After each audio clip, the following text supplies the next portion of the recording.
Eighth class. देखिए, हमने जो अपना रीड किया था, अब हम जो है उसका आगे का पोर्शन रीड करेंगे। हमने उसमें देखा था कि जो भय से त्रस्त होता है, डरे हुए मन वालों के हाथ और पैर क्रिया आदि नहीं होती, ना ही वाणी होती है, केवल कंपन ही अधिक होती है। उसके बाद जो है हम इसे जारी करेंगे। तो आपने देखा, बिलस्य वाणी ना कदापि में श्रुता, बिल की वाणी मैंने कभी नहीं सुनी।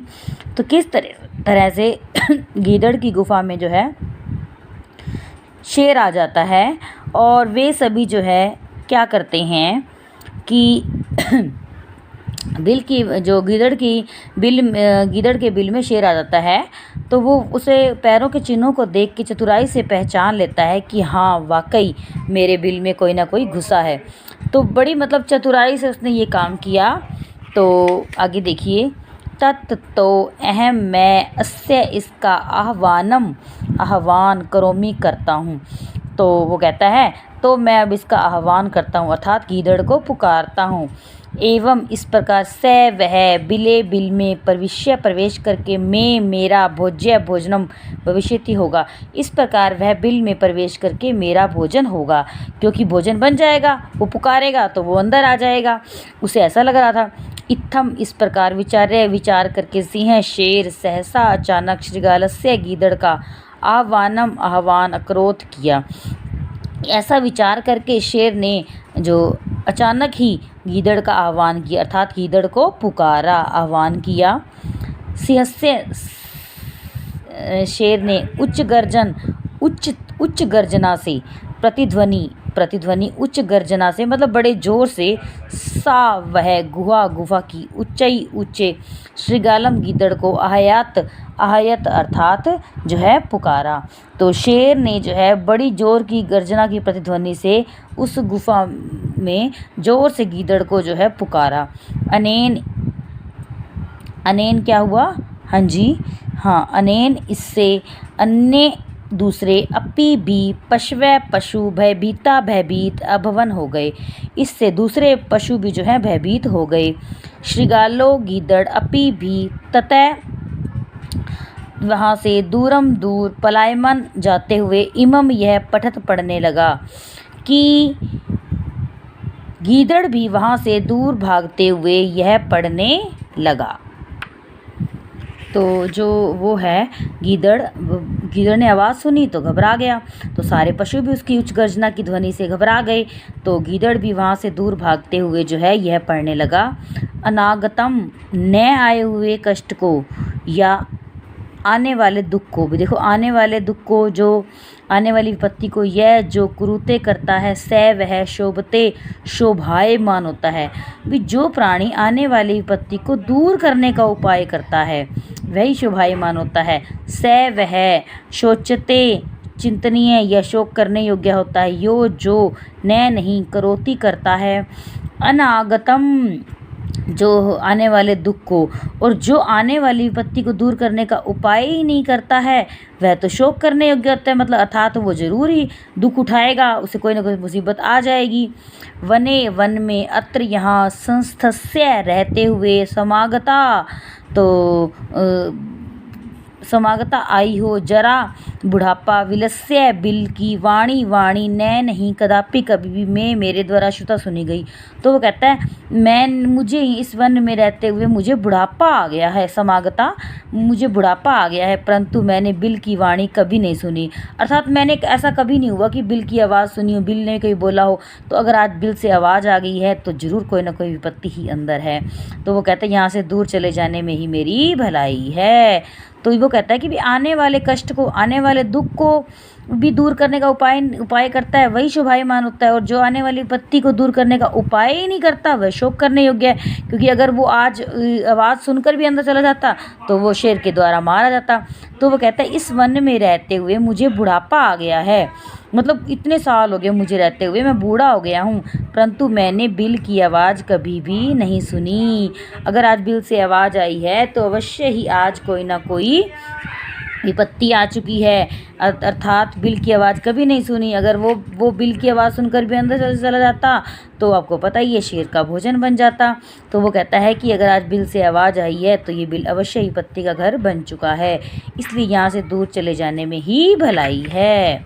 तो देखिए आगे हैं इसके शब्दार्थ। कसी मस्जिद किसी, शुद्धार्थ है भूख से व्याकुल, अनंतरे बीच में, निगूढ़ो भूतवा छिपकर, सिंह पदपत्ति शेर के पैरों के चिन्ह, रवै शब्द आवाज़, यावत तावत जब तक अब तक, समय शर्त, भयात बाहर से, यदि अगर, तरही तो, तत्श्रुत्वा वह सुनकर, भय संत्रस्त मनसाम डरे हुए मन वालों का, हस्तपाद आदि का हाथ पैर आदि से संबंधित, वेपथु कंपन, भोज्यम भोजन योग्य, सहसा एकाएक, अनागतम आने वाले दुख को, शोच्यते चिंतनीय होता है, संस्तस्य रहते हुए, का यके जरा बुढ़ापा, कुरुते करता है निराकरण, बिलस्य बिल का। तो देखिए इसका उच्चारण करेंगे हम आगे। कसी मस्जिद किसी आपको पता ही है, तो शुद्धार्थ बुक से व्याकुल, सिंह पदपत्ति सिंह के पैरों के निशान, शेर के पैरों के निशान, विचिंत्य सोचकर, एतत् श्रुत्वा यह सुनकर, समाहवनम साध्विदम भय संत्रतस मनसाम प्रतिध्वनि, एक पद में उत्तर लिखना है। सिंहस्य नाम किम, शेर का नाम क्या था? खरन खरै, गुहाया स्वामी कै आसीत, गुफा का स्वामी कौन था? श्रीगालय। सिंह कस्मिन समय गुहाया समीपे आगते, सिंह किस समय पर गुफा के समीप आया? सूर्यास्त समय। हस्तपाद आदि का क्रिया के शाम न प्रवर्तनते, हाथ और पैरों आदि क्रियाएं किसकी नहीं होती? भय से डरे हुए मन वालों की, डरे हुए मन वालों की अर्थात गुहा केन प्रतिध्वनिता, सिंह गर्जनेन, गुफा में से किसकी आवाज़ आई थी? किसकी प्रतिध्वनि? सिंह गर्जनेन। तो देखिए अव्यय पद है, यदा दशवादनम भवति, जब 10 बजेंगे, तदा तब छात्र विद्यालय गच्छन्ति, तब छात्र विद्यालय जाएंगे। सूर्य पूर्व दिशायाम सदा उदित, सूर्य पूर्व दिशा से सदा उदित होता है, निकलता है। श्रृगालय गुहाया बही आसीत, श्रृगाल जो है गीदड़ गुफा के बाहर था। स च यावत पश्यति तावत सिंह पदपत्ति गुहायाम प्रविष्टा दृश्यते, वह जहाँ तक देखता है वहाँ तक, वह जब तक देखता है तब तक तो है शेर के पैरों के जिन जो है गुफा में प्रवेश करते हुए दिखाई देते हैं। श्रृगालो अपि, गिद्दड़ भी वहाँ से दूर भागते हुए पलायमान, भागते हुए यह पढ़ने लगा। यदि सफलता इच्छसी, यदि सफलता इच्छा करते हो, तरही तो आलस्यम त्यज, आलस्य को त्याग दो। अब है इसके प्रश्न उत्तर। खरन खर कुत्र प्रतिवस्ति सम, जो खरन खर है कहाँ रहता था? खरन खर एकस्मिन वने प्रति, एक वन में रहता था। महती गुहा दृष्टि सिंह की मैं चिंतित, बड़ी गुफा को देखकर शेर ने क्या सोचा? महती गुहाम दृष्टवा सिंह अचिंत्यत, नूनम अत्र को अपि जीव रात्रो आगच्छति, अवश्य ही रात को यहाँ कोई जीव आता है। श्रृगालय किम मैं चिंतित, गीदड़ ने क्या सोचा? गीदड़ ने सोचा नूनम अस्मिन बिले सिंह अस्ति, श्रृगाल ने सोचा इस बिल में शेर है। श्रृगाले कुत्र पलायित है, श्रृगाल कहाँ को पलायन कर गया, भाग गया। श्रृगाले दूर चला गया। किम विचार्य सिंह श्रृगाल से आह्वान करोत, क्या विचार करके शेर ने श्रृगाल का जो है गीदड़ का आह्वान किया? तो उसे सोचा कि मम आह्वान श्रुत्वा स बिले प्रविश्य, कि मेरे आह्वान को सुनकर जो गीदड़ प्रवेश कर जाएगा, इति मैं भोजनम भविष्यति, इति मेरा भोजन बनेगा, इति विचार है, यह विचार करके सिंह ने श्रृगाल का जो है आह्वानम किया।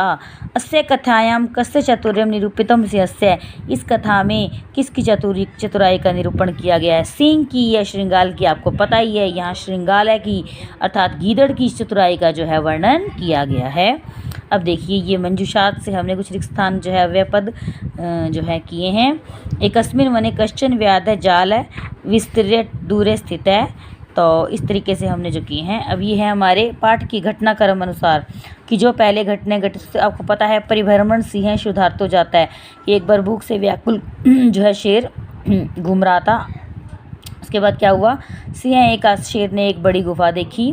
उसके बाद गुफा का स्वामी दधिपुच्छ नामक श्रृंगार जो है वहाँ आ गया और फिर गुफा में कोई भी है ऐसा गिद्ध ने विचार किया और दूर से ही श्रृंगार ने जो है गिद्ध ने दूर से ही उसका जो है करना शुरू कर दिया, आरब्ध उसे जो है उसकी करना शुरू कर दिया।